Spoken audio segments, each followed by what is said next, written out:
Hi, it's Marianne to talk about scripture, and today's topic is the red heifer.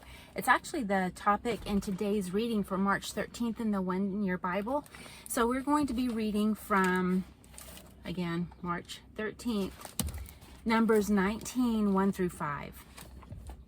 And the Lord spake unto Moses and Aaron, saying, This is the ordinance of the law which the Lord hath commanded, saying, Speak unto the children of Israel, that they bring thee a red heifer without spot, wherein is no blemish, and upon which never came yoke.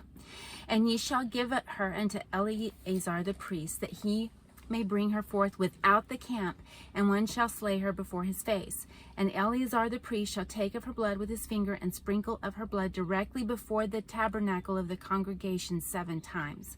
Keep that in mind. And one shall burn the heifer in his sight, her skin, her flesh, her blood, and her dung shall he burn.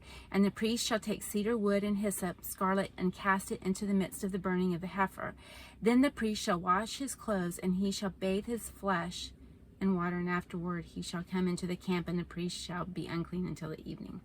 Okay, so actually that's through 7, not 5. Okay, the point that I wanted to make today is that the things that we've been hearing about the red heifer, like has the red heifer already been burned? Are the ashes being kept in store for when the tabernacle is built? All of these questions have really been ramping up just very recently. But talking about scripture, we need to keep it within context. And according to this,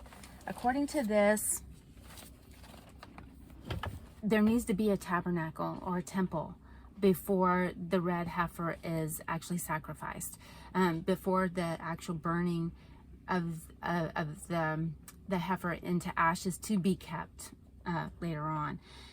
Because the verse here says, And Eleazar the priest shall take of her blood with his finger, and sprinkle of her blood directly before the tabernacle of the congregation 7 times.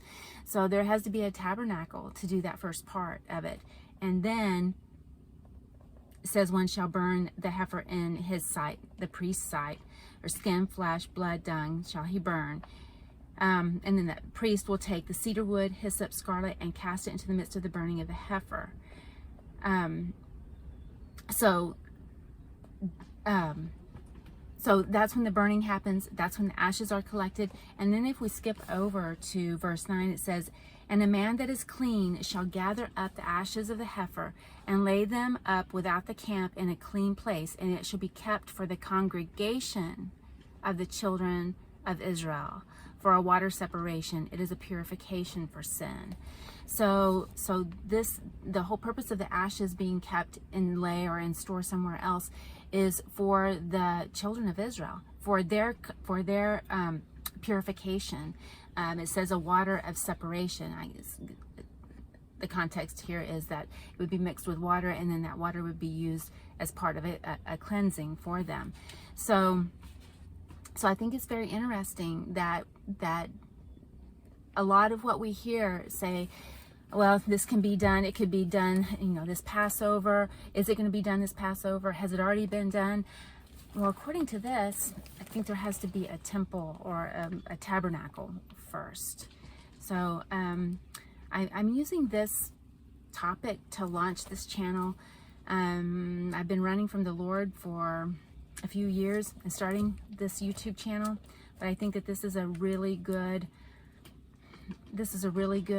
subject to start off with, to keep in context and present in an understandable way that maybe answers some of those questions that we all have. I've been thinking the same thing. Well, is it going to happen?